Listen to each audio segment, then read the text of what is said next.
Halo semuanya, Assalamualaikum warahmatullahi wabarakatuh. Salam sejahtera untuk kita semua. Perkenalkan, saya Umi yang akan bertugas sebagai host untuk webinar kita kali ini. Apa kabar semuanya? Semoga dalam keadaan sehat walafiat dimanapun berada ya. Terima kasih untuk teman-teman semuanya, saya ucapkan yang telah meluangkan waktunya untuk ikut berpartisipasi dalam webinar kita hari ini. Ya, langsung aja ke materi kita hari ini berjudul Kick Off Your Career in Digital Marketing, yang materinya dibawakan langsung oleh pemateri kita yang cantik. Ada Kak Nana Sagala, beliau merupakan account manager dari Redwoods Digital. Halo Kak Nana. Halo, selamat sore. Hai Umi. Terima kasih ya Kak Nana sudah dapat join ke webinar Prouds kita hari ini. Sama-sama, makasih juga buat kesempatannya. Oke Kak Nana, untuk waktu dan tempatnya Kak, dipersilahkan bisa dapat langsung mulai materinya. Oke ya, sebelumnya makasih banget buat SDM buat invitation-nya. Dan juga buat attendees, teman-teman sekalian yang udah hadir di acara ini. Ini udah cukup, aku udah dari 10 bulan balik lagi ke Indonesia dan udah beberapa kali sebenarnya nyampein materi, cuman kebanyakan kepada mahasiswa yang memang masih berkuliah. Jadi this is my first time untuk ke para professionals yang memang banyak banget gitu yang udah happening gitu di Indonesia untuk Indonesian market, terutama di digital marketing. So I'm happy to share dan semoga materinya juga bermanfaat. Dan ya mungkin bisa langsung di-present aja. Aku sih berharap untuk lebih banyak question and answer session, jadi memang materinya cukup ringkas karena sebenarnya banyak banget study cases yang bisa juga ditanyakan oleh attendees, biar kita saling tukar pengalaman.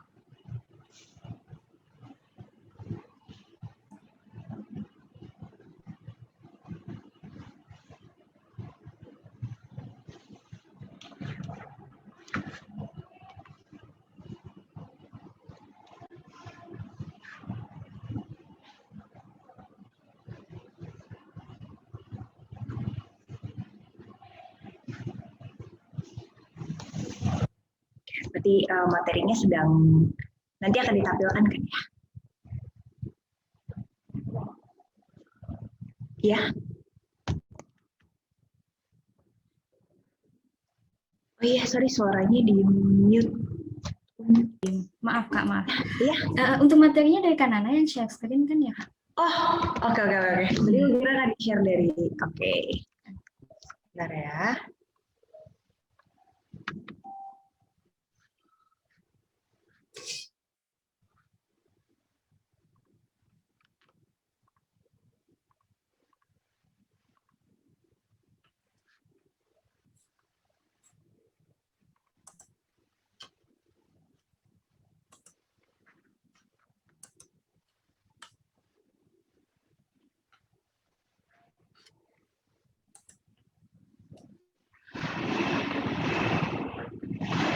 Oke, Umi, sorry boleh tolong dari Umi nggak di share? Aku takut ya. Sebentar ya Kak Nana, aku. Sorry ya, ada agak lama untuk nampilin. Oh iya, siap.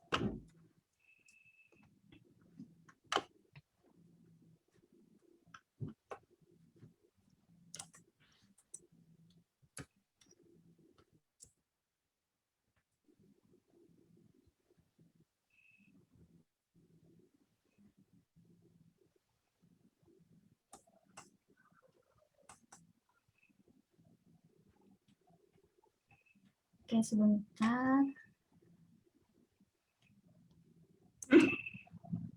Sambil nunggu attendees yang lain juga ya, sekarang udah semakin banyak nih yang join.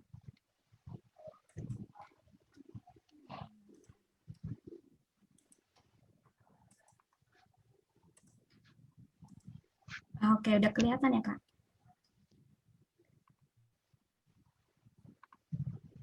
Oh ya, udah. Oke. Nanti diinstruksiin aja Kak untuk next slide. Iya. Oke. Ya, next-nya. Oke, ya. Jadi mungkin introduction dulu ke aku untuk tahu profilnya. Ya, jadi aku memang started my educational background itu di PR, ambil communications waktu itu di Unpad. Kemudian I started my first career itu di Inke Marisan Associates. If you're familiar dengan Ibu Inke yang just sadly passed away a few months ago. Dan waktu itu aku handle untuk BCA dan juga Panasonic Global Indonesia, dan setelah itu aku move ke Malaysia. Dan untuk balik lagi ke Indonesia, aku menunggu untuk sebelum join ke Redwoods itu handle project di US di LIDMI, dan akhirnya udah lebih dari 7 bulan udah join ke Redwoods Digital untuk handling fokus ke digital marketing. Oke, next-nya.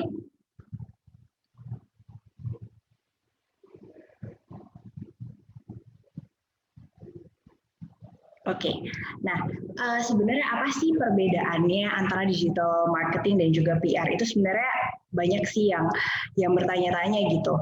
Dan sebenarnya untuk banyak banget yang nanya, dan yang bisa aku jawab itu perbedaannya cukup banyak ya. Kalau misalnya di PR itu fokus kepada media relations, tapi kalau misalnya di digital marketing itu memang fokus ke dalam social media dan berbagai platform digital lainnya yang memang berbayar gitu, kebanyakan berbayar.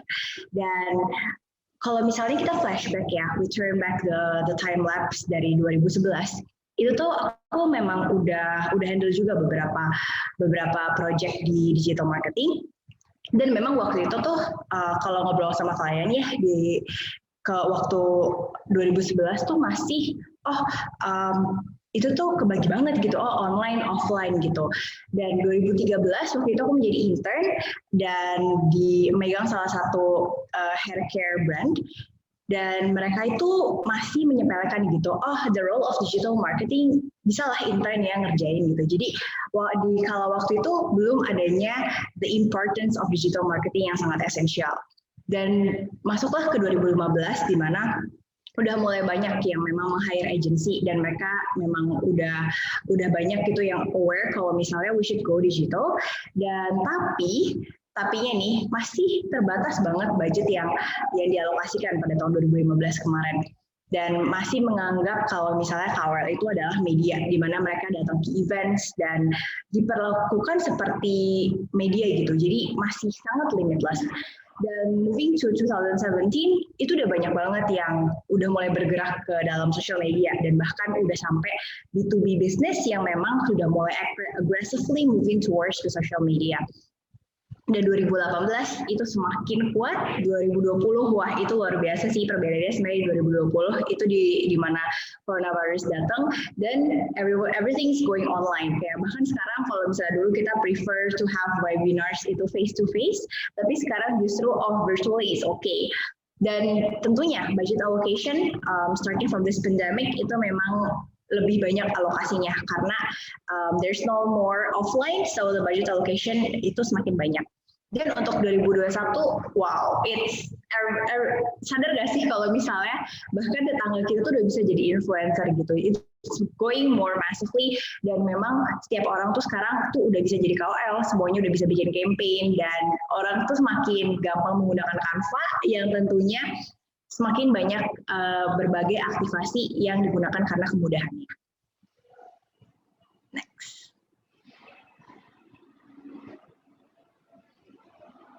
Oke, dan coba kita lihat di mana sih, where's the position of digital marketing here?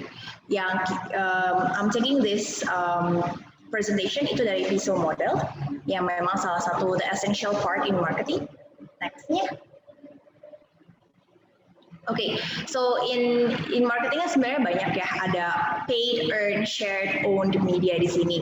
And where's the digital marketing here? Yang mana tentunya ada di bagian paid media, dan bisa masuk ke dalam publicity, influencers for sure, partnerships, social media content, dan juga sekarang tuh banyak banget affiliate marketing. Kalau misalnya teman-teman lihat di Shopee, itu kan banyak ya yang pakai live dan sebagainya. They are a part of affiliate marketing. Next. Next, dan tentunya I'm not gonna share theory here ya, tapi ini ada beberapa gambaran yang sebenarnya mungkin bisa dilihat kalau the digital marketing, there's so many things that we can explore. Mulai dari mobile kita, social, di mana social it's a part, itu adalah social media, ads, yang di mana sekarang kita semakin menghindar, justru semakin dikejar oleh ads. Ada SEO, website, conversation marketing, ada email, CRM gitu, dan aku sih sadar ya di sini kalau misalnya di Indonesia itu penggunaan email marketing tuh agak sedikit kurang semassively di luar gitu. Mungkin juga karena kita kebiasaan tuh lebih sering buka messenger dibandingin sama email. Nah makanya walaupun begitu banyak strategi yang ada nih dalam digital strategy, itu pasti sangat disesuaikan sama pasarnya. Kayak how's the market behavior di setiap negara, dan jangankan di setiap negara gitu, di berbagai bagian di Indonesia aja behaviornya berbeda-beda. Next.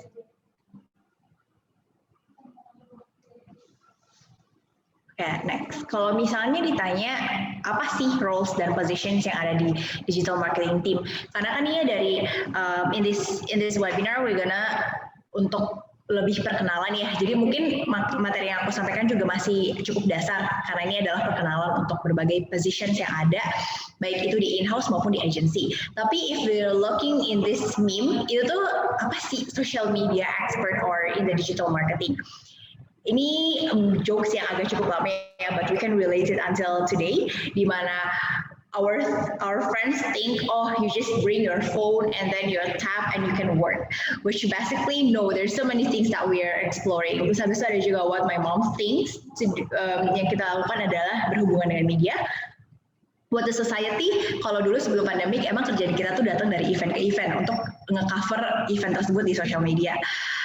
Dan juga what clients thinks I do itu return on investment, di mana mereka memang mengalokasikan banyak banget budget untuk digital marketing dan mereka mengharapkan juga what's the return, apakah lebih banyak atau tidak.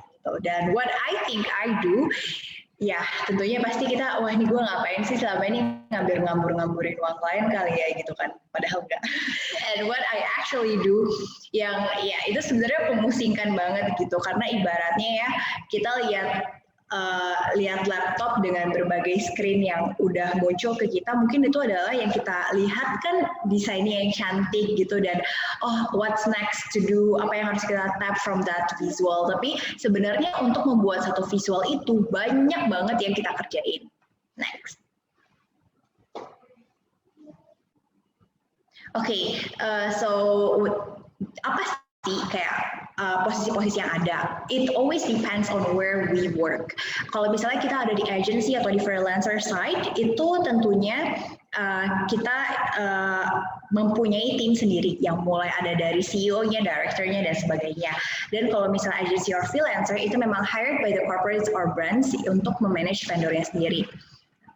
Kalau di corporate ataupun in-house itu memang mempunyai timnya yang di-build from scratch, baik itu dari dia mengelompokkannya berdasarkan brands ataupun memang satu corporate memiliki hanya satu tim. Next.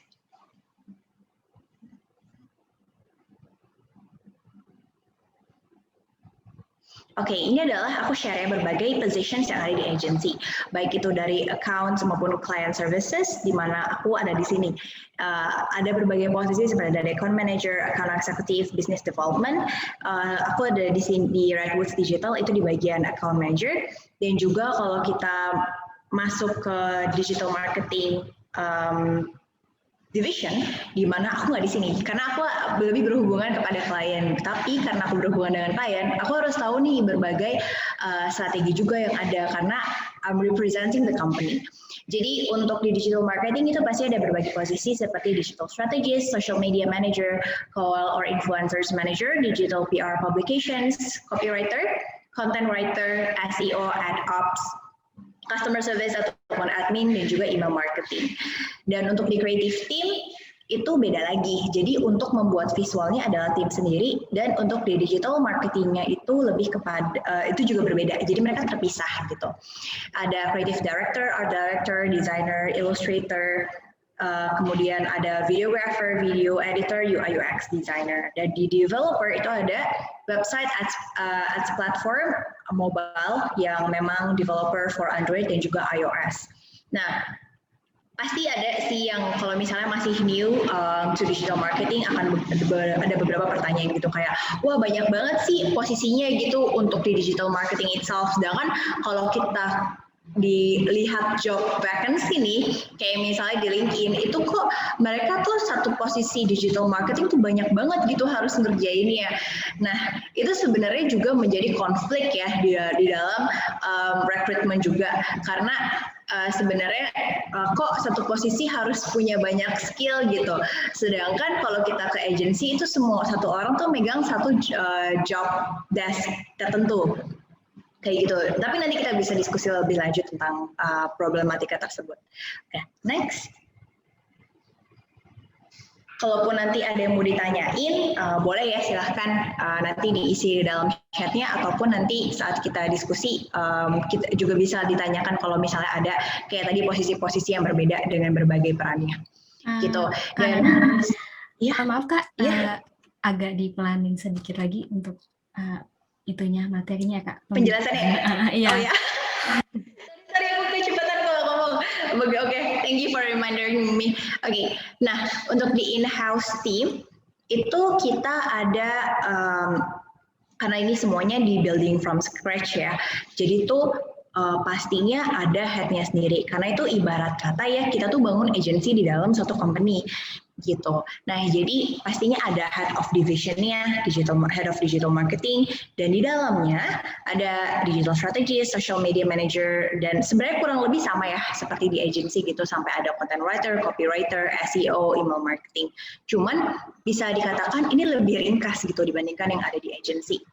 Dan juga untuk di in-house tuh beda juga tuh yang megang digital, yang megang kreatif, dan juga yang jadi developer. Kayak gitu.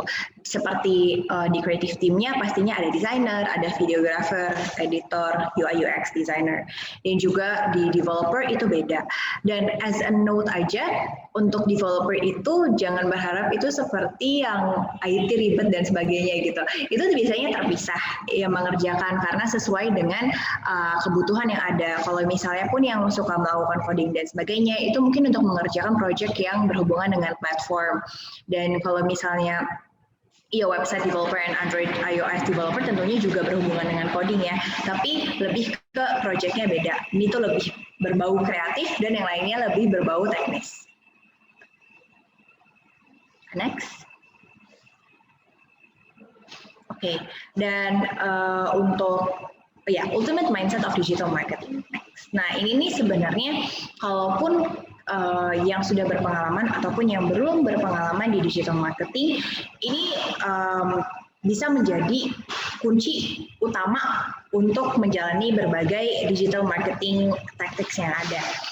Tapi yang paling penting adalah untuk mengetahui siapa sih sebenarnya audiens kita. Audiens kita dalam arti produknya, brandnya, ataupun company-nya. Itu tuh audiensnya siapa, karena pasti akan berbeda-beda.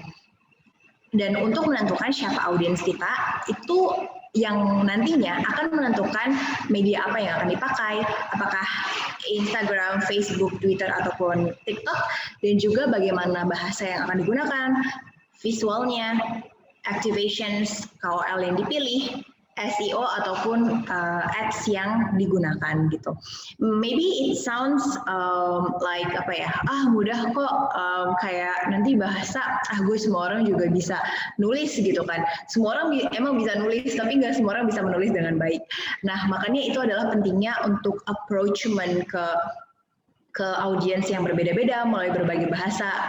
Kayak misalnya kalau misalnya audiensnya itu kebanyakan di Jakarta, kan pastinya penggunaan bahasanya itu bisa nih di mix kayak Indonesia, Inggris gitu. Tapi kalau misalnya ternyata audiensnya lebih banyak di daerah lainnya, mereka tentunya akan lebih prefer menggunakan bahasa Indonesia, dan gaya bahasa Indonesia pun nanti akan terbagi lagi gitu. Mulai dari gayanya gimana nih, yang baku kah, atau yang singkat-singkat gitu, dan approachment-nya dengan caption yang panjang kah atau yang pendek. Nah itu tuh semua berbeda-beda. Makanya kita harus menentukan, bukan menentukan ya, tapi mengetahui siapa audiens kita utama. Seperti itu. Next. Oke, dan ada nggak sih yang perlu diperhatikan gitu kalau misalnya kita nggak punya nih pengalaman digital marketing sebelumnya, atau gue bukan lulusan anak Pikom nih, gimana gue mau bisa berhubungan sama social media gitu. Nah itu sebenarnya banyak banget sih jalan untuk menjadi untuk berada di digital marketing, karena jujur aja aku tuh iri sama professionals lainnya yang memang menjadi yang udah jadi head of division di digital marketing, ataupun yang bahkan sudah menjadi director without having a communication background gitu. Tapi sekalipun mereka nggak punya background pendidikan yang sama, tapi they're trying to develop their skill to the next level, seperti mengambil short course, atau short course itu bisa macam-macam ya. Ada yang misalnya tuh, misalnya kalian memang punya budget yang besar, itu aku sarankan untuk mengikuti seperti UCLA Extension, kemudian juga berbagai universitas di luar tuh udah buka berbagai sertifikasi sebenarnya yang memang durasinya lebih singkat, seperti 3-6 bulan. Dan itu yang juga bisa bikin kita punya gelar yang baik juga sebenarnya di CV sih. Itu aku jujur sangat-sangat interested dan sangat merekomendasikan gitu. Dan kalau misalnya memang limited budget, itu bisa teman-teman coba ke UDMI, ataupun yang regional based itu ada Revo itu sekarang tuh lagi cukup naik daun juga, dan kebetulan banyak teman-teman aku juga yang kerja di sana, dan mereka memang memberikan kemudahan untuk belajar digital marketing dari para ahli yang sekarang sudah di Zalora, Lazada, dan sebagainya, yang lebih ke sharing ke practical knowledge. Oke, dan juga ada kalau misalnya memang kalian tuh kayak, oh ya udahlah gue tipe yang kayak udah cemplungin aja gitu, gue akan berenang sendiri. Nah coba deh untuk ambil volunteering jobs ataupun internship yang memang akan kalian langsung ngerjain nih study case-nya ya, walaupun agak berdarah-darah dikit ya, karena kan memang lo not having any experience of it, tapi sebenarnya itu yang kalau bisa langsung dapat study case-nya daripada dapat certificate of academic but not having any experience. Kalau aku sih I would prefer to have experience first gitu sih. Tapi ya langsung aja sih apply gitu. Kalau aku tipe orang yang risk taker gitu. Aku sejujurnya experience aku di digital marketing itu very minim gitu. Walaupun aku udah belajar dari 2011 dan kemudian udah I had an internship di 2013 dan bahkan pengalaman kerja lebih dari 5 tahun, tapi most of the time I spent my career itu in PR.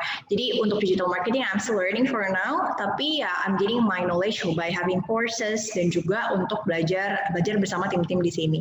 Seperti itu. Next. Ya, ini sebenarnya the question for previous slide. Next. Oke, so ini juga yang sebenarnya menjadi the ultimate pertanyaan-pertanyaan utama yang memang kita bisa bangun campaign yang lebih baik. Untuk kita tahu, selain audience, kita juga tahu apa sih goal dari campaign kita sendiri gitu. Apakah untuk build awareness, untuk membuat sales ataupun participation.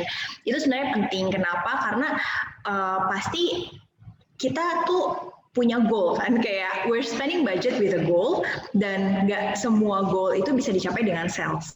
Itu honestly speaking, karena ada juga beberapa company yang emang nggak bisa untuk dapat sales directly gitu. Contohnya kayak let's say hospitals ataupun healthcare lainnya. Untuk memutuskan seseorang berobat di mana by spending ratusan juta, itu nggak bisa dengan oke nih, wah gue call to action terus call the doctor gitu.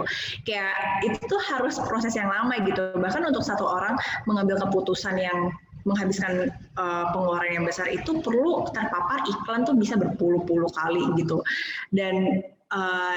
Dan itu pentingnya untuk bangun awareness dulu di awal, seperti edukasi dan juga baru nantinya tuh ke sales gitu. So there's always a process untuk pengenalan dulu baru ke sales. Tapi kalau misalnya memang kalian join ke dalam company yang goalnya adalah untuk sales gitu, because they're already well established, then you need to prepare the strategies for having sales or participations. Participation ini di sini seperti mengikuti webinar, menghadiri event, itu juga jatuhnya ke participation. Okay, and what's your budget? Ini sebenarnya penting to know about seberapa banyak sih kalian mau spending, and what's your KPI? Itu sebenarnya juga penting. Kayak kalau misalnya untuk mencapai target misalnya penjualan 100 juta, nah berapa sih budget yang mau dihabisin di situ gitu. Nah kenapa I put the color from red itu low, blue medium, and then green itu high? Karena if you don't have in sufficient budget to spend, then that will be the question juga gitu. If you want to reach a high KPI, you should spend too, karena ada hasil, ada pengorbanan. Seperti itu. Oke, ini sebenarnya beberapa studi cases yang aku pelajari bersama teman-teman di Redwoods. Oke, ini sebuah reminder juga kalau misalnya social media itu nggak cuman mengenai sales. Next, seperti tadi yang aku juga share, kalau it's about educating, it's about building reputations, dan kalau misalnya teman-teman ada yang dari background PR juga, pasti familiar kalau building a reputation is not like flipping a paper, tapi memang prosesnya sangat panjang gitu, mulai dari memperkenalkan culture dari company tersebut, memperkenalkan values dan sebagainya. Cuman ini aku kasih the real example dari Starbucks gitu. Untuk membuat sebuah social media itu nggak cuman orang jualan, kita juga bisa memperkenalkan culture maupun the values of the company. Nah, Starbucks ini sebenarnya punya 2 account. Ada yang Starbucks for employee, di mana mereka namakannya Starbucks Jobs, itu ada di sebelah kanan. Dan untuk Starbucks Products Oriented itu ada di sebelah kiri. Nah, kita coba lihat pelan-pelan ya. Untuk di sebelah kiri itu adalah yang product oriented. Kita bisa lihat di situ apa sih yang menjadi fokus utama. Pastinya produk. Mulai dari produk bersama pet maupun produk yang 3 dijejer gitu with various of flavors. Terus habis itu yang terakhir itu di sebelah kiri ada yang memang only one cup gitu. Mereka tuh menyajikannya melalui berbagai cara, melalui berbagai pendekatan, tapi yang menjadi fokus utama itu tetap produk. Dan sedangkan untuk Starbucks Jobs, di situ mereka memperkenalkan lebih kepada culture mereka, gitu. Seperti yang pertama itu memperkenalkan their C-level, dan juga yang di tengah itu they're campaigning about Black girls vote, Black Lives Matters.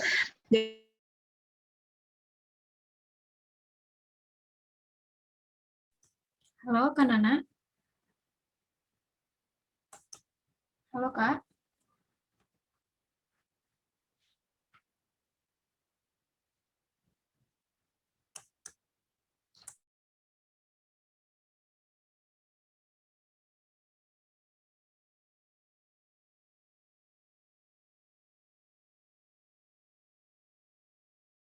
I think, am I ada kelas? Kayaknya ada masalah di hostnya ya, untuk connection. Di aku ya, Kak, maaf deh, Kak. Oh ya, Oke. Aku dari tadi manggil-manggil, aku kira siapa, ternyata aku malah connecting. Sorry. It's okay. Udah aman ya sekarang ya? Siap. Oke, great. Nah, di sini tadi aku sampai, Starbucks memperkenalkan culture gitu. Kayak kenapa sih pentingnya juga sebuah companies itu punya 2 account di bagian corporate side and also in the product side. Karena sekarang coba deh lihat, banyak banget customers yang memang mau membeli produk dilihat dari behind the scene ya. Kayak contohnya, gimana sih culture di sana? Maksudnya kalau misalnya mereka menyukai company-nya sekedar lebih dari produknya gitu, itu tuh loyalty of the customer itu tuh lebih tinggi gitu.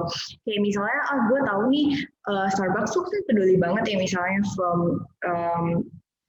peduli untuk di bagian culture-nya, mereka peduli terhadap Black Lives Matters gitu, dan mereka akan lebih terguguh ataupun terenyuh gitu untuk their company is doing good value gitu, jadi gue akan beli produk tuh ya Starbucks gitu. That's for one of examples. Dan juga example lainnya tuh contohnya misalnya kayak Body Body Shop itu misalnya mereka mengkampanyekan masalah itu kan tidak menggunakan animal testing.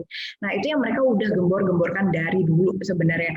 Dan coba sekarang di saat banyak banget udah going viral about apa yang rabbit yang sekarang yang mereka memprediksi banyak video dan about animal testing, itu yang justru bikin orang kayak oke, harga mati nih gue beli Body Shop aja because mereka udah dari dulu nih edukasi kita tentang ini. Dan makanya itu adalah pentingnya kalau culture sebuah company, baik itu dari people-nya, values-nya itu bisa juga dalam CSR ya.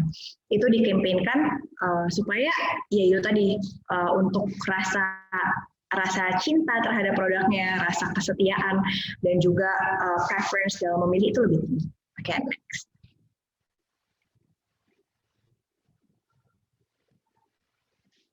Oke, dan juga ini nih salah satu study case yang cukup menarik. Kita coba kupas lagi kayak who's our audience kan tadi, kenapa perlu dipilih. Coba kita bandingkan antara Innisfree with ML Your Skin Solution. Kalau misalnya dari Innisfree, of course, they're an international brand, dan what I can see is that they're not localizing their content ke Indonesian culture because they still want to keep their international brand as a Korea brand. Jadi coba kita lihat dari postingannya pun juga it's very Korean style gitu, it's very Jeju. Kalau misalnya kalian lihat dari pantainya itu masih pantai Jeju gitu, dari modelnya itu juga masih Korean style gitu. Tapi mereka tetap it's okay gitu, it doesn't matter. Kenapa? Karena their audience prefer something that yang emang berbau Korea gitu, so it's okay. Jadi sebenarnya tuh kayak your creative ideas, your campaign ideas itu sebenarnya nggak ada salah atau benarnya. Tapi yang menjadi kesalahan ketika you don't know your own audience, what do they prefer gitu. Dalam kasat mata sih pasti kita ya orang-orang yang nggak begitu kenal itu pasti akan menjudge begitu banyak hal. But then if you open the platform and see the report, then you know the truth. Dan seperti untuk di ML Your Skin Solution ini, mereka sangat lokal gitu. Dan bahkan yang menjadi cukup uniknya adalah mereka sangat suka sama timnya gitu. Nah jadi untuk melihat postingan-postingan yang ada ownernya, Monica Laurencia, itu ada di post tengah baris kedua yang di bawah Tokopedia, itu adalah ownernya. Dan kalau misalnya Monica yang ngepost itu kayak wow, the ambience itu tinggi banget, engagementnya tinggi, likes-nya tinggi gitu. Dan kalau misalnya pun yang model-model bule itu nggak suka gitu ya, that's of course gitu, karena tuh lokal gitu, jadi pasti modalnya lokal, bahasanya tuh sangat mudah dimengerti, approachment-nya sangat manis. Nah itu adalah yang disukai gitu. Dan ini juga sebenarnya one of our clients yang memang kita sangat bangga untuk melihat wow, this is very Indonesian, and itu juga yang membuat tim kita tuh semangat karena ya melihat semangat audiensnya tuh Indonesia banget gitu, yang sangat menyenangkan. Oke, next.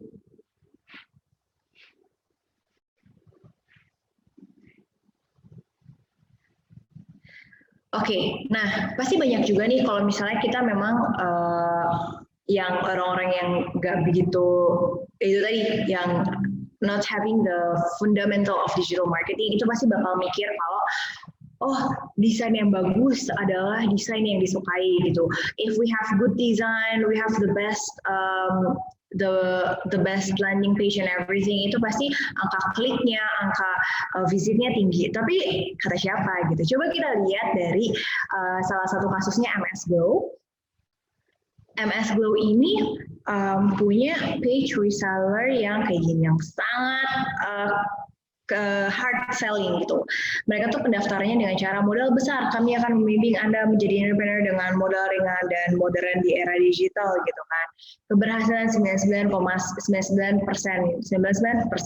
Oke. Nah, coba deh kalau kalian baca ini, tentunya don't judge in the beginning gitu. Kenapa? Karena kita lihat dulu siapa audiens mereka. Kalau emang audiensnya adalah suka dengan this kind of approachment, itu berarti sukses. Itu bisa dilihat dong dari berapa banyaknya reseller, dari berapa banyaknya toko yang mereka punya, itu adalah bukti nyatanya gitu. Nah, kalau misalnya ini konten dilihat sama kita nih yang anaknya artsy banget nih contohnya, pasti kita bakal mikir, wah gila nih penipuan kali ya, pasti bakal mikir kayak gitu. Nah, makanya pentingnya mengetahui audience tadi gitu. Next. Oke, dan ini adalah salah satu klien kita juga yang memang melihat dari study case-nya untuk bagaimana sih approachment B2B dan B2C gitu. Dan di sini tuh kita lihat kalau memang untuk untuk B2C itu approachment-nya memang lebih kepada product oriented, service oriented gitu. Dan bisa dilihat di sini apa sih yang menjadi fokus utama ketika barangnya menjadi fokus utama di sini, karena memang kita bangga memiliki produk tersebut dan itulah yang mau kita jual gitu. Jadi sangat direct seperti itu. Next.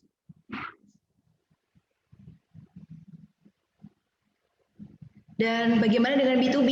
Ini yang pasti menjadi pertanyaan besar gitu, kayak aku waktu itu 3 tahun lalu ya, itu ada merembuk sama tim 4 tahun lalu, berembuk sama tim untuk kita perlu nggak sih punya Instagram, padahal bisnis aku waktu itu dulu di Forest Interactive adalah B2B sector, dan salah satunya Mailchimp juga, we can say it's B2B gitu, gimana untuk enterprises, dan perlu nggak sih kita punya Instagram? Ya, itu perlu kenapa? Karena jangan cuma mikirin customer doang gitu yang bisa mengambil keputusan dengan melihat values dari company tersebut, tapi untuk klien ataupun enterprises yang mengambil keputusan milih vendor yang mana nih, mereka tuh juga pasti akan lihat dari seberapa bagus mereka di digital platform gitu, sebagaimana kredibel mereka ada presence-nya di berita, contohnya kayak ada nggak sih mereka di berita-berita online gitu, ada nggak sih mereka di social media, ada nggak sih yang mention mereka dan sebagainya gitu. Itu juga jadi salah satu pertimbangan untuk klien memutuskan pakai vendor apa gitu. Mailchimp is one of the services yang emang kita bilang adalah company yang menyediakan services yang memang kredibel. Kenapa? Karena lihat deh, mereka tuh punya icon mereka, di mana adalah that chimp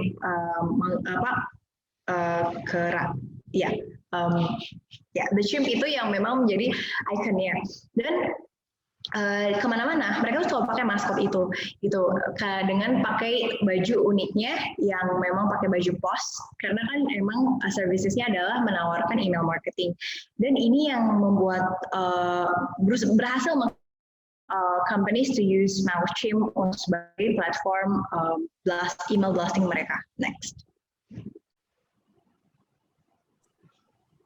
Sebentar Kak, next ya. Ya. Okay. Nah untuk ini adalah approachment mereka di social media. Pasti ada yang bertanya gimana sih kalau misalnya pakai Instagram nih. Instagram kan sangat customer based banget ya.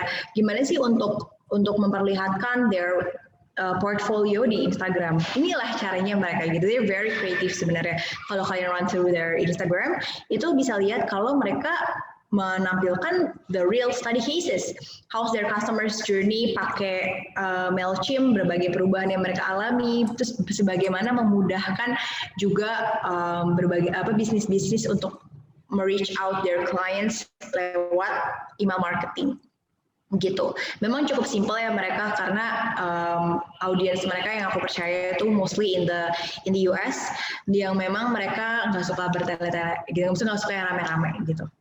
Next. Oke, jadi dan juga perlu diketahui siapa sih role model dari audiens yang ada, audiens kalian gitu. Jadi contohnya tuh kita kan sekarang familiar banget nih sama KOL, influencers, dan dilihat juga apakah dengan dengan kita hire or work together with our career itu akan mendapatkan exposure yang besar gitu, akan mendapatkan sales yang besar, itu wah belum tentu, even though her fans-fansnya itu sangat fanatik dan juga followersnya banyak banget gitu, tapi lihat juga nggak sih berapa kali dia nge-post dalam sehari gitu, berapa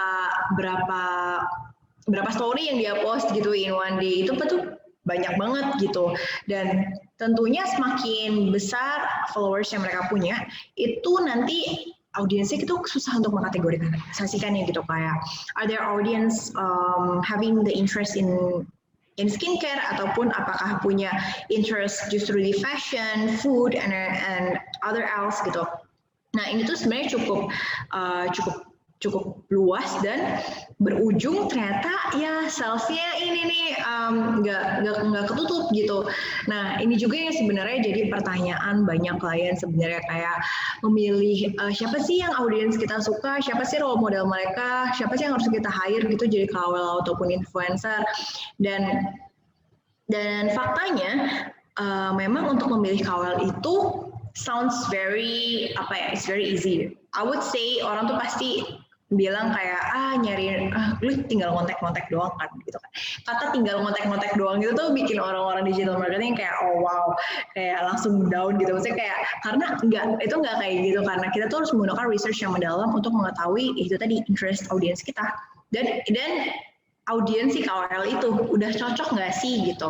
Ini adalah beberapa contoh KOL yang dipakai oleh MS Glow, dan mungkin mereka memang tujuannya untuk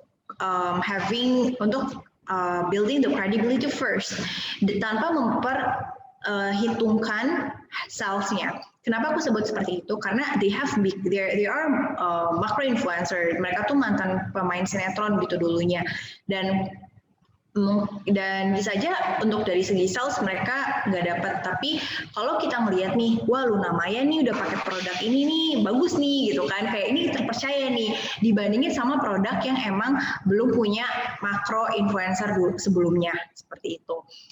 Nah selanjutnya ternyata micro influencer tuh juga mempunyai peran besar di market Indonesia, karena balik lagi tadi, lo lebih percaya sama tetangga lo apa tetangga orang gitu yang pakai produk. Kayak misalnya contohnya tetanggaku tuh punya followers 7.000 tapi dengan engagement rate yang tinggi, dan dia ternyata termasuk micro influencer yang review satu produk, tapi aku kenal sama dia, oh pasti aku kan pasti percaya ataupun beli dari dia, contohnya beli karena dia gitu. Itu sebenarnya cukup kompleks ya untuk membahas hal tersebut, tapi menarik juga untuk kita memfollow KOL itu biar tahu gimana behaviornya audiensnya sebelum kita merekomendasikan ke klien ataupun company kita untuk hire KOL tersebut kayak gitu. Dan juga sekarang banyak nih akun-akun yang kerjanya bukan ngepost kehidupannya sehari-hari, tapi ngepost kata-kata quote ataupun kata-kata penyemangat, motivasi dan sebagainya, seperti mood cewek. This is one of the examples yang memang engagementnya dia tuh sangat tinggi dan ternyata impactful, even though dia nggak ngerekam kehidupan sehari-harinya, tapi punya audiens yang kuat yang sama-sama suka galau gitu, dan ternyata nge-hire dia juga having a good result. Gitu. Next. Oke, nah ini aku akan ngebahas sedikit tentang Facebook Ads, tapi tentunya nggak akan mendalam ya, karena Ads itu sangat teknikal. Kayak banyak banget hal yang perlu dikupas dari Facebook itu gitu. Dan sebenarnya yang mau aku tekanin di sini adalah kalau Facebook itu more than posting. Itu kita ada ads, menentukan tipe ads-nya seperti apa, apakah dia hanya apakah tipe ads yang hanya statik ataupun ada menuju kepada landing page ataupun tujuannya untuk ke FB Messenger. Itu sebenarnya banyak banget tujuannya, tapi balik lagi, apa sih goal dari bisnis kamu? Apa sih tujuan akhirnya, KPI-nya tuh apa? Dan karena itu pentingnya untuk melakukan juga target audience yang baik, ataupun nanti ternyata udah punya audiens yang baru harus retargeting lagi, dan juga customer care yang baik. Itu kenapa Facebook itu cukup banyak banget ya sebenarnya potensi di sana, sekalipun orang bilang tuh udah mati kali ya Facebook. No, it's not at all gitu. Pasti mau nggak mau kita tuh pasti one person itu has a Facebook account for logging in untuk lebih mudah, itu pasti ada. Karena itu even though tidak seaktif Instagram ya Facebook sekarang, tapi it's like an essential social media starter kit that someone should have. Next.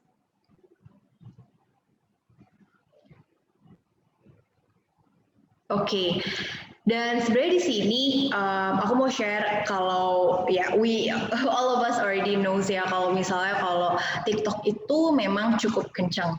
Maksudnya kayak setiap orang itu, setiap brand ya, bukan setiap orang, kayak setiap brand tuh pasti mempertimbangkan gue harus masuk TikTok nggak ya, kayak we need to follow the hype biar nggak ketinggalan zaman. Nah tapi ternyata di sini untuk memilih media TikTok itu tuh cukup banyak loh pertimbangannya gitu. Kenapa? Karena sebenarnya balik lagi tadi, audiens lo emang nonton TikTok ya? Itu loh, kayak that's the basic question yang memang harus dipertanyakan gitu. Karena sebenarnya aku tuh ngelihat berbagai challenge dari brands yang ada di TikTok, sejujurnya I don't want to participate. Yeah, I don't want to dance, but maybe the other people mau gitu untuk mengikuti berbagai challenge yang ada biar bisa masuk FYP. Tapi in real life, you really need to think about your manpower allocation buat ke sana, dan juga impact-nya tuh kayak gimana gitu. Kayak setara nggak sih sama pengorbanan yang lo lakuin gitu. Ataupun maybe you need to improve your Facebook first, your Instagram first, and then TikTok is an additional yang memang masih melakukan A/B testing banget gitu. Karena emang sejujurnya TikTok itu there's no formula for TikTok, nggak ada kan yang kayak mata kuliah TikTok gitu, tapi untuk sekarang banyak yang memang sudah mulai mengajarkan about Instagram and Facebook, tapi TikTok there's no formula. That's why itu kok if you wanna try, you need to do a lot of A/B testing sebenarnya. Dan juga aku tuh dulu ya pas pertama-tama lihat iklan Bibit for example, dan juga buku kas, aku tuh mikir loh 1000 kali kayak why did they make that kind of advertisement here gitu. Kayak itu kan lebih kayak banyak guyonan ataupun something funny gitu, tapi and Bibit dan buku kas they are two brands yang memang serious with business gitu, kayak wow mereka berani juga ya gitu ya. Well we don't know, maybe it works, tapi balik lagi tadi if you know your audience, then you should know what's the answer. Next. Okay, dan memang yes, this is like the fact that we already knew yang memang sangat young users untuk TikTok. So yeah, check your audience dulu. Next.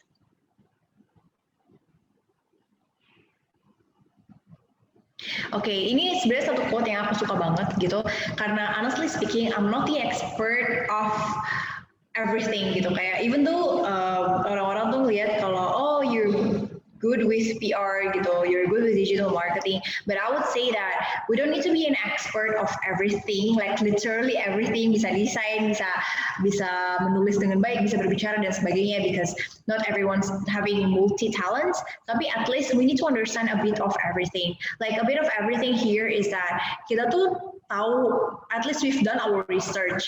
Kita udah pernah nyoba sedikit desain, nyoba sedikit bikin social media strategy, nyoba sedikit juga untuk menulis, berbicara dan sebagainya. Gitu, kayak it's very important to take a small bite. Next.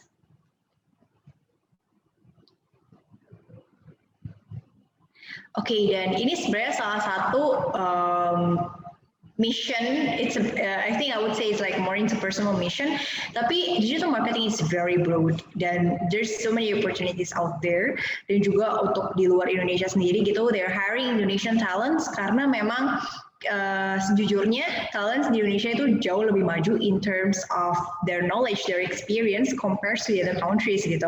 Kayak kalau kalian nonton Emily in Paris, kenapa dia bisa survive in the other country even though dia adalah seorang American, it's because dia itu bisa adapt dengan berbagai strategi dan localizing the brand ataupun the product itself gitu.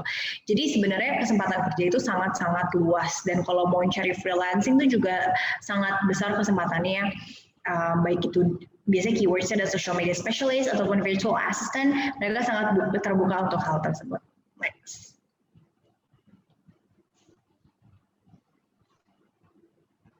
Oke, ya sebenarnya itu aja sih materi dari aku ya.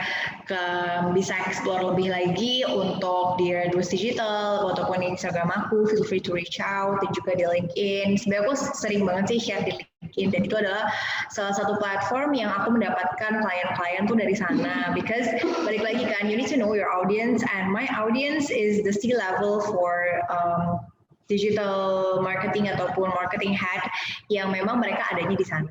Kayak gitu. So it's very important to know your audience, your media, and then let's talk about the strategy and some more. Thank you. Mungkin kita bisa langsung ke question and answer kali ya.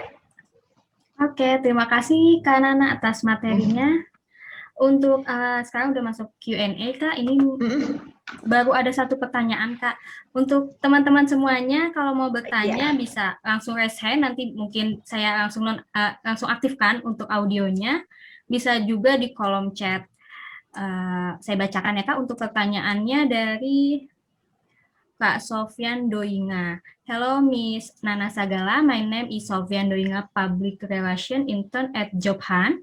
I really appreciate your help in sharing with us today about digital marketing. Berdasarkan pengalaman Kak Nana, soft skill apa saja yang perlu ditingkatkan ketika kick off your career in digital marketing? Thank you. Mohon Kak dijawab. Oke, hai Sofyan. Thank you juga, kamu waktu itu udah pernah reply ya waktu aku announce about this event, and yeah, glad that you're here being one of the attendees. Dan iya Sofyan, jadi soft skill apa aja yang diperlukan itu pastinya if we break down tadi ada role-role apa aja di agency. Mungkin kita bisa balik ke slide awal-awal kali ya, itu tuh ada yang di bagian agency. Oke, sebentar Kak. In-house ya. Itu nanti aku bisa menjelaskan secara mendalam karena basically setiap role itu punya soft skill sendiri yang memang bisa dipelajari tanpa melalui academical background.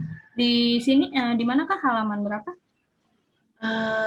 Kita next lagi. Yang setelah meme itu two after yang meme tadi.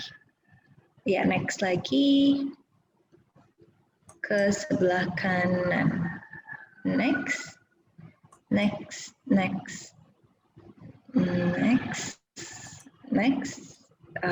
Satu lagi. Kok nggak kelihatan ya? Oh ini Kak. Oh iya. Nah iya betul. Oke, nah di sini aku bisa share kalau soft skill yang bisa dipelajari ya. Oke, itu tuh untuk kalau misalnya ingin ada di posisi account ataupun client services, pastinya itu adalah mengikuti training seperti public speaking dan juga mengikuti komunitas-komunitas biar linknya semakin ramai gitu, semakin punya banyak teman, dan that's how we start the networking, itu sebenarnya from community. Dan untuk soft skill lainnya, seperti di berbagai posisi yang ada di digital marketing, kalau misalnya ingin overall yang memang masih dasar banget, I would say coba untuk explore Canva. Aku tuh cinta banget sama Canva sebenarnya. Kenapa? Kayak that's a very user friendly. Iya, benar Kak. Semua orang tuh bisa make gitu. Dan sejujurnya ya, kalau kalian pun subscribe for 1 year, itu tuh masih aman banget di kantong gitu. Karena kalian nggak perlu punya background dari Photoshop ataupun AI.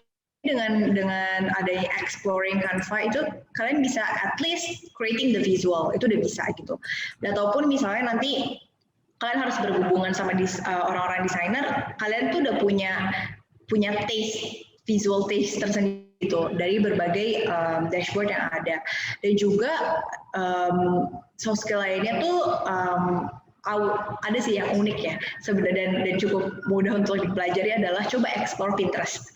Itu adalah kunci banget sih sebenarnya, kayak selain explore Instagram, explore Pinterest, karena di sana tuh banyak banget inspirational board yang bisa bangun campaign ataupun kasus-kasus yang ada gitu. Misalnya kalian lagi explore apa, oh ini bagus kali ya untuk photoshoot apa gitu yang akan nantinya dipakai untuk konten di Instagram. Nah, itu juga penting.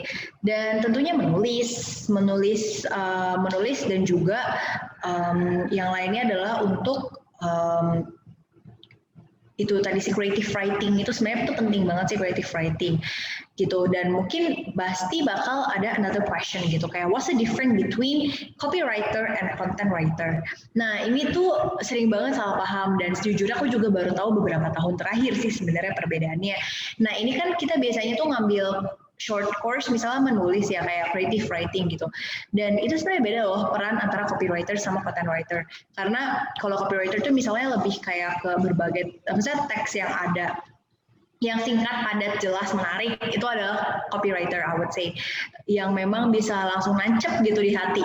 Nah tapi kalau misalnya sudah terbiasa bekerja di copywriter itu untuk menjadi content writer itu cukup berat karena content writer itu lebih kayak menulis artikel yang panjang yang SEO friendly dan juga penjelasannya tuh mendalam gitu, lebih kepada in-depth writing gitu dan biasanya itu memang perannya berbeda. Tapi kalau misalnya kamu udah ambil course di creative writing untuk mengembangkannya ke kedua peran tersebut sebenarnya cukup mudah ya. Maksudnya as long as kita bisa adaptable itu sebenarnya udah aman ibaratnya.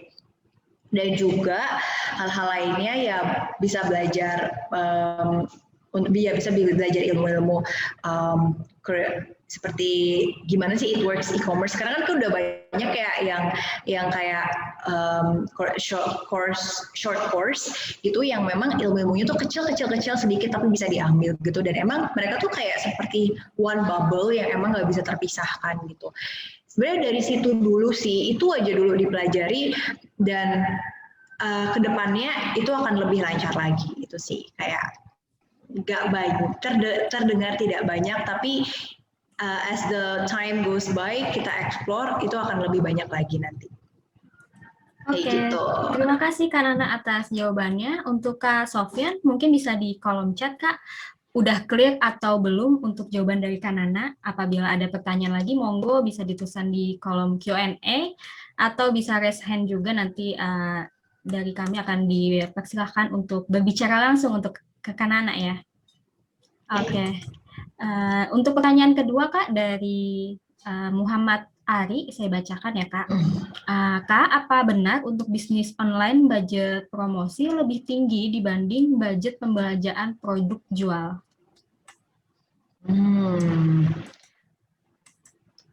Oke, bisnis online, apa benar untuk bisnis online budget promosi lebih tinggi dibanding budget pembelanjaan produk jual? Pembelanjaan produk jual itu apa ya? Oke, mungkin kita bisa tanya langsung ke... Iya, kayaknya lebih enak deh untuk aku takutnya salah nangkep nih. Oke, untuk Kak Muhammad Ali. Halo Kak Muhammad Ali.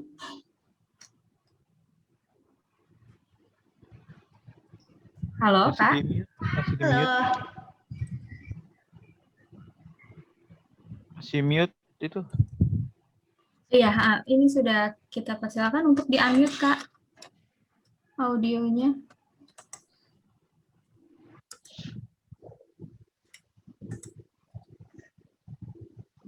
Halo Kak Muhammad Ali.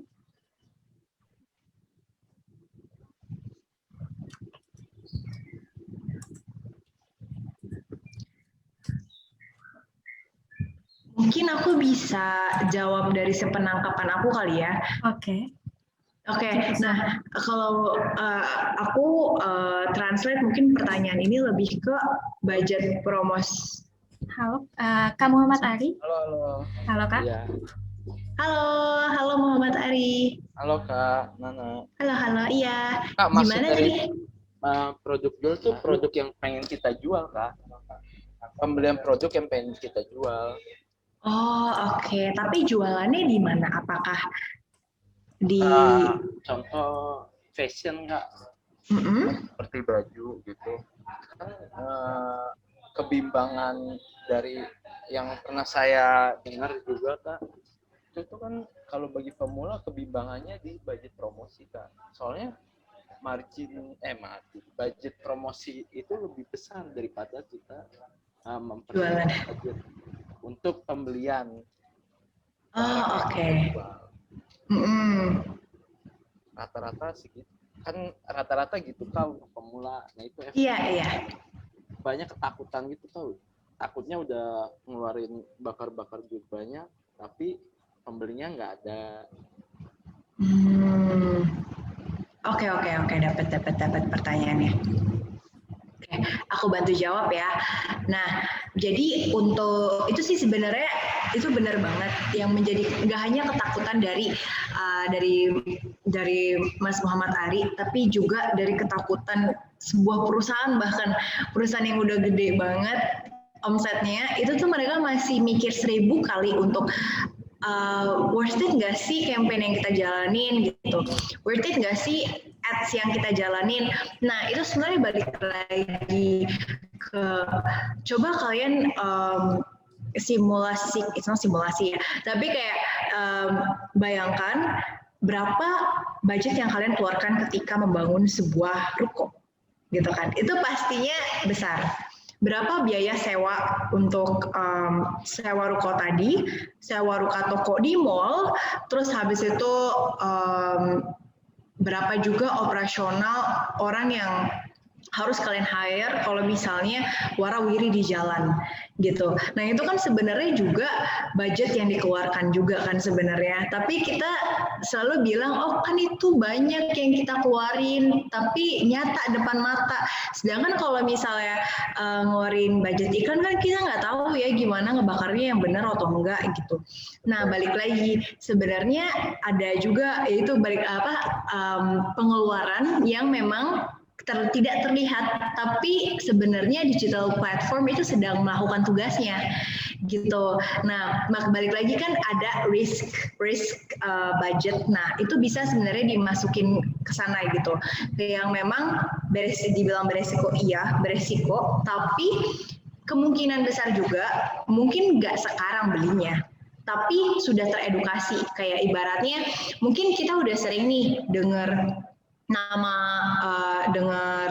dengar misalnya obat betadine gitu, tapi mungkin ada brand lain yang kita beli karena harganya lebih murah, tapi kan kalau on our top of mind itu pasti akan betadine gitu, bukan produk lain. Cuman karena kepepet aja nih misalnya dompet lagi nggak tebel, jadi kita beli brand lain yang lebih murah dari betadine gitu. Sebenarnya balik lagi tadi karena kan kita mau bisnisnya panjang, nah edukasinya juga harus panjang, kayak gitu sih. Dan kalau misalnya memang timnya kuat, nah makanya itu sebenarnya pentingnya untuk punya tim sih, karena aku juga udah ngerasain sama beberapa kayak membangun project sama beberapa orang yang hanya menjalankannya tuh misalnya hanya the business owner sama pasangannya, ataupun misalnya hanya orang-orang yang dia percayai, sahabatnya, adiknya, kayak gitu yang memang ide-idenya tuh nggak mentok gitu. Nah itu makanya pentingnya untuk meng-hire people ataupun mengadakan survei dan sebagainya gitu ya. Memang harus ada sih pengorbanannya ya. Tapi kalau misalnya memang mulai dari modal kecil, I would say sekarang marketplace itu udah banyak banget gitu. Tapi kalau di e-commerce itu yang saya lihat-lihat ya Kak, rata-rata penjualnya tuh ya dia tuh pabrik to customer sih Kak. Kita sebagai reseller kan bingung di harga juga Kak. Iya tapi berarti ini kalau kasusnya reseller ya, kasusnya reseller itu aku yakin setiap reseller punya nama sendiri nggak? Iya punya nama sendiri. Nah, Masnya lagi membangun nama resellernya itu. Nah, ini sebenarnya berarti memang harus ada budget allocation untuk mempromosikan nama Masnya, karena sebenarnya nanti nih bisa kan shifting ke bisnis lain. Tapi kalau misalnya namanya udah kuat, sampai 10 tahun lagi juga pasti akan terus diingat. Iya, oke. Bagian ilmiah. Gitu, tapi emang aku paham banget sih itu, karena aku juga udah ngobrol sama begitu banyak orang yang sangat khawatir, dan aku juga sejujurnya juga harus bisa bilang banyak orang ngebakar uangnya salah karena balik lagi tadi strateginya salah. Itu sebenarnya dari strateginya itu Makanya perlu hati-hati ngobrol sama orang yang tepat gitu, jangan asal ngebakar. Jadi pentingnya benar-benar mikirin siapa tuh audiens, targetnya siapa, mau kemana, mereka ada di mana, itu yang benar-benar dipikirin. Iya, paham Kak. Oh ya, mungkin sama satu lagi kali ya yang aku bisa kasih saran gitu. Sekarang banyak yang memang reseller itu ada di marketplace, yang tadi aku ngebahas marketplace, Shopee, Tokopedia dan sebagainya. Kalau misalnya toko-toko di sana tuh juga yang balik lagi tadi, gimana sih mereka dapat review yang bagus dari customer, karena review itu sebenarnya sangat membantu toko yang ada di marketplace, dan juga gimana cara seperorangan bahkan ya as a product, as a business owner juga mempromosikannya, itu sebenarnya penting banget juga. Dan mendapatkan review itu juga ada lagi strateginya. It's also a part of digital marketing sebenarnya, gimana kita approach klien, customer. Order fixed untuk teman lagi gitu, melalui Shopee. Halo Kak Muhammad Arif. Halo. Halo, iya. Nah, apakah sudah jelas untuk jawaban dari Kak Nana atau ada pertanyaan lagi, Kak? Iya, udah jelas. Oke, terima kasih, Kak. Ya, thank you. Thank you, Kak. Ya. Ini ada raise hand dari Kak Indah, tapi ada Q&A sebelumnya. Jadi untuk Kak Indah, kita keep dulu ya, Kak. Ini ke Kak Putri Ana dulu. Saya bacakan pertanyaan dari Kak Putriana. Kak mau nanya dong, kalau untuk masalah PR, seperti contoh masalah di Eiger kira-kira 3 bulan lalu, saat masalah seperti itu terjadi, penyelesaian dari agensi atau tim marketing dihandle oleh siapa ya Kak? Thank you. Oke, ya Putri Ana. Nah, jadi untuk Eiger 3 bulan lalu itu sebenarnya kita lihat dari pelakunya siapa. Mungkin dijelasin dulu, karena mungkin yang lain belum tahu apa kasus Eiger yang 3 bulan lalu itu yang masalah apa gitu. Mungkin bisa dijelaskan dulu Kak. Yang masalah promosi itu bukan ya? Kalau nggak salah kayak ada selebgram atau apa gitu ya Kak ya. Dia kurang proper menurut si Eiger. Monggo Kak. Betul. Nah, jadi kasusnya waktu itu ada yang kasih honest review tentang salah satu produknya Eiger, dan kemudian mereka memberikan sebuah surat gitu, kalau can you take down, kalau nggak salah ya, aku juga correct me if I'm wrong, tapi itu lebih kepada mengomentari isi review tersebut. Padahal it's not an endorsement. Jadi bedanya tuh kayak kalau kita endorse influencer itu, dan kita bisa komen, kan, because we're the client gitu kan.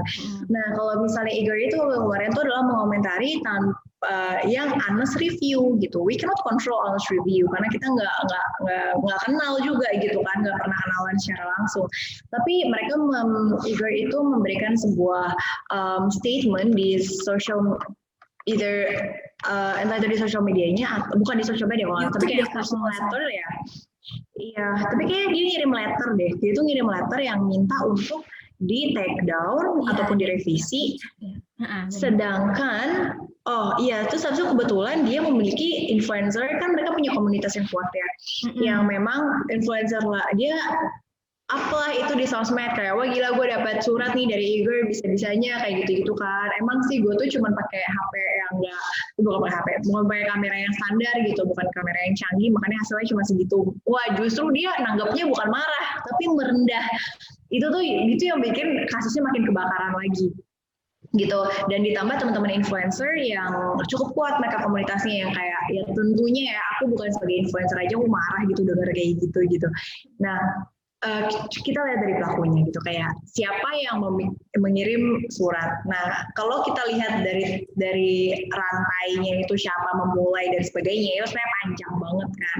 Tapi kalau ditanya siapa yang bertanggung jawab itu, mau nggak mau it's the PR. Like kalau orang bilang tuh PR itu adalah tameng pertama yang kalau misalnya ibarat kata dipukul-pukulin, itu yang dipukul-pukulin pertama gitu. Karena kita tuh ibarat kata ngebersihin kotoran yang ada gitu. Itu adalah PR, ngebersihin kotoran yang ada. Dan dengan cara apa? Nah, itulah baru didiskusikan bersama teman-teman semuanya gitu, baik itu dari digital team dan juga sebenarnya tuh lebih ke PR and digital team sih. Dan kalau ditanya mereka ada divisi apa, PR under marketing biasanya. Kalau nggak dipisah ya, kalau perusahaan yang lebih besar lagi, biasanya mereka dipisah corporate communications, yang ada PR-nya, sama marketing doang. Marketing di mana di dalamnya ada digital marketing. Nah, kalau misalnya kasus Igor ini, I believe at the time itu memang PR-nya dan kemudian baru merembuk bersama digital team-nya kan gitu. Kenapa digital team juga ngambil role di sana? Karena yang kena kasus adalah seorang YouTuber gitu, which it will reflect dari review mereka yang ada di digital platform dan di mana berbagai comments itu datang di digital platform gitu. Jadi pasti keduanya berembuk bersama untuk menyelesaikan masalah.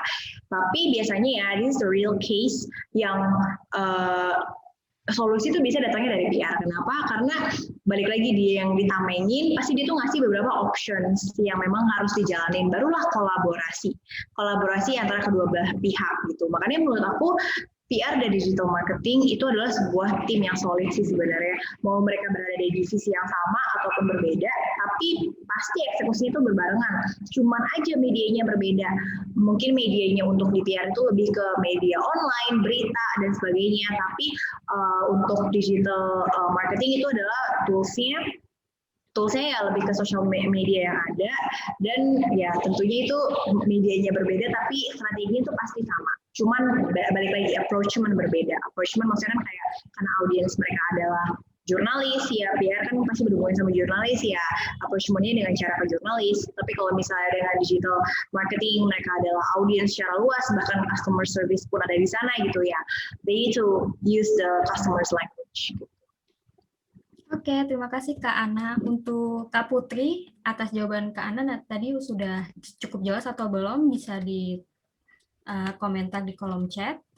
Untuk selanjutnya Kak Indah. Halo Kak Indah.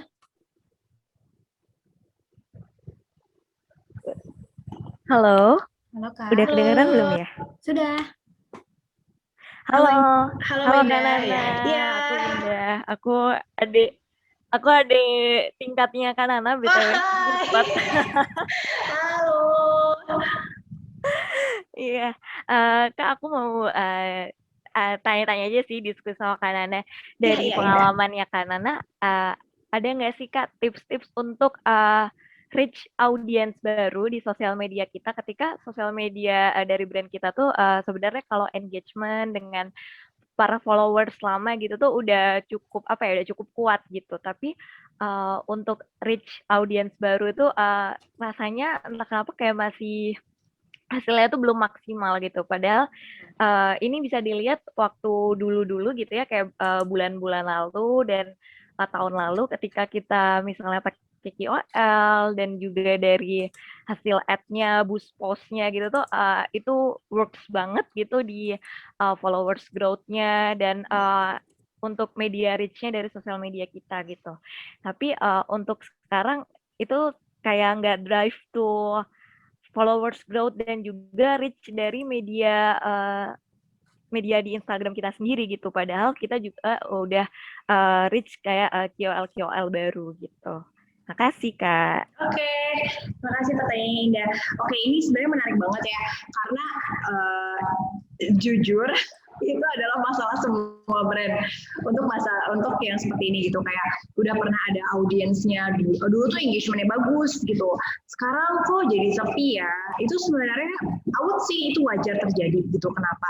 Karena mungkin kalian mendevelop konten yang seperti apa dulu, balik tadi kayak ngikutin zaman gak sih gitu, dan berhak untuk dikomenin gak sih, atau emang statik aja gitu.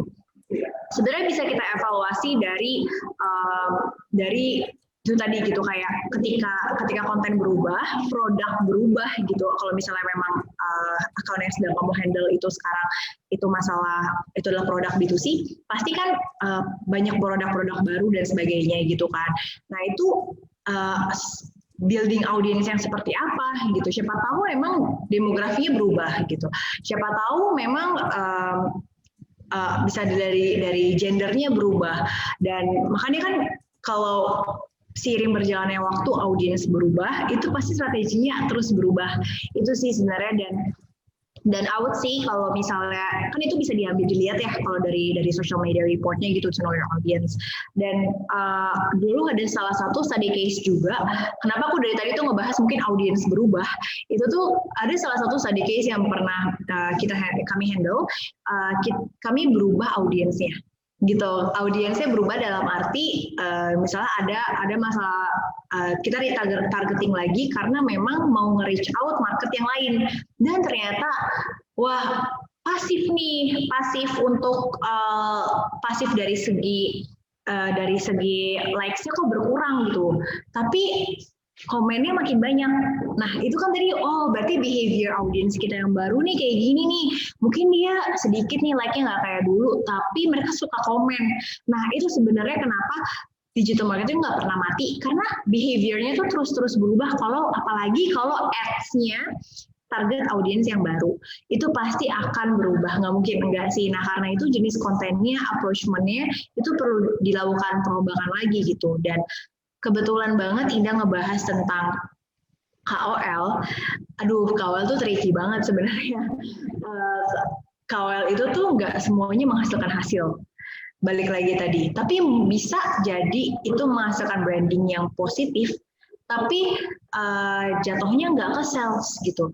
Bisa aja jatuhnya nggak ke sesuai yang kalian ingin nih gitu, karena itu tricky banget. Bisa aja misalnya itu tadi kalian udah pilih influencer yang pas nggak? Itu kan balik lagi jadi pertanyaan. Kayak tadi gue pernah bilang kalau mungkin nge-hire Awkarin ataupun nge-hire Luna Maya itu ternyata bikin bangkrut gitu karena gedean budget tapi nggak ada, tapi hasilnya sedikit. Tapi kan balik lagi itu kalian dapat brandingnya, dapat kepercayaan publiknya gitu, dan kalian bisa naruh wajah-wajah udah pernah di-review sama Luna Maya nih, udah pernah di-review sama Awkarinnya, itu jadi percaya gitu. Tapi coba juga untuk explore kayak ke micro influencer. I would say macro influencer itu works better than micro dan makro gitu. Dan untuk memilih micro influencer pun sebenarnya juga banyak banget tantangannya. Baik itu tadi dari segi mungkin dia micro-microan, itu bisa juga loh. Sekarang banyak banget tuh micro-microan, dalam arti dia tuh yang komen, yang like di akun mereka itu adalah komunitas mereka sendiri gitu. Itu kadang tuh aduh suka bikin brand bangkrut gitu, karena nge-hire banyak tapi ternyata kayak gitu-gitu doang hasilnya gitu. Kita juga nggak tahu jadinya reportnya tuh report yang salah lagi dikasih ke kita kan gitu. It's very very tricky. Cuman balik lagi tadi, aku yakin ketika meng-hire mereka yang ternyata cuma di komunitas-komunitas mereka, itu pasti ada, ibaratnya ada berkahnya gitu. Berkahnya itu kenapa? Karena itu ada di beauty community gitu. Kayak jangan pernah menyepelekan mereka. Mungkin nggak terlihat dari sales, tapi orang-orang di sekitar mereka tuh kuat gitu. Dan kalau misalnya pun ada orang, misalnya brand nanya ke influencer yang ada di komunitas mereka tuh akan langsung jawab, oh ya gue kenal kok sama brand ini kayak gitu. Kayak gitu sih. Dan itu sangat tricky. Ada juga sekarang tuh tipe-tipe KOL giveaway. KOL giveaway itu yang kayak itu bisa aja dari reach-nya itu tinggi banget gitu, impression-nya tinggi banget di akun giveaway itu, tapi nggak leads to sales karena orang-orang yang ngejar itu adalah giveaway hunters, which is not our audience gitu. Mereka mau yang gratisan, nggak mau beli gitu. Tapi balik lagi tadi, yang didapat adalah mungkin mereka nggak beli, tapi mereka jadi kenal, dan kenalan mereka tuh networknya banyak lagi. Jadi it's very invisible gitu. Cuman aku juga yakin your boss would ask the number and the result. Dimana kita nggak bisa ya stagnant gitu, nggak ada hasilnya gimana gitu. Cuman balik lagi tadi bukan mengedukasi ya, tapi membuat penjelasan ilmu-ilmu ini kepada atasan kita, kepada bos-bos besar kita, itu penting banget sebenarnya, supaya mereka juga ngerti kalau if you invest on something, maybe your investment is not seen now, today, but it will be until the next years ke depan. Gitu sih.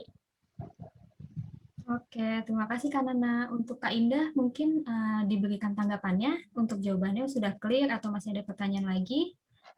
Ini kita sudah habis Kak pertanyaannya, mungkin masih ditunggu ya, ada Oh, iya. sekitar waktu 5 menit lagi nih Kak untuk durasi kita nih. Oke, masih belum ada. Oke, dari Kak Indah nih Kak. Oke, thank you Kak Nana atas jawabannya. Terima kasih. Sama-sama. Kalau ada mau tanya lagi boleh banget lo tanya.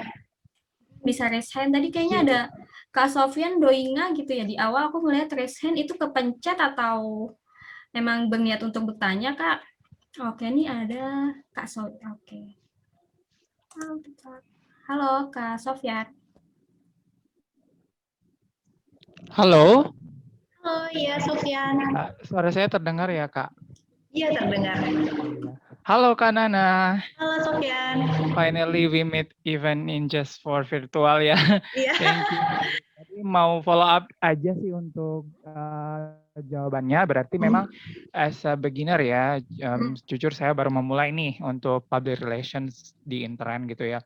Untuk digital marketing itu, saya pahamnya awalnya adalah berarti digital marketing itu harus tahu desain gitu kan. Karena kan kita juga harus belajar CEO ya kalau nggak salah untuk CEO. CEO kita juga harus tahu kata-kata yang mudah atau sering dicari orang gitu untuk membangun branding awareness kan gitu. Ya. Nah, jadi yang tadi yang saya follow up itu adalah berarti kita juga join di komunitas gitu ya untuk soft skill-nya ya kalau kita mau belajar digital marketing. Karena kenapa? Based on what you explain to us today, we have to understand siapa audiens kita gitu loh. Kalau kita paham audiens kita bisa tahu nih gimana untuk build strategi in digital marketing gitu ya as a one of the soft skill that we have to improve and that we have to make it move to the next level gitu. Jadi ditingkatkan gitu. Jadi seperti itu sih untuk follow up-nya dari saya. Nanti mungkin lanjut lagi ya Kak di LinkedIn atau di mana gitu. Thank you for sharing us today. Terima kasih Kak. Terima kasih Kak Nana atas sudah meluangkan waktunya untuk join di webinar kita Kak Nana. Untuk teman-teman semua juga saya ucapkan terima kasih sudah mengikuti webinar sampai akhir. Sampai bertemu lagi di webinar kita selanjutnya. Assalamualaikum. Ya, makasih banyak. Oke, dadah. Oke, thank you Kak Sofyan.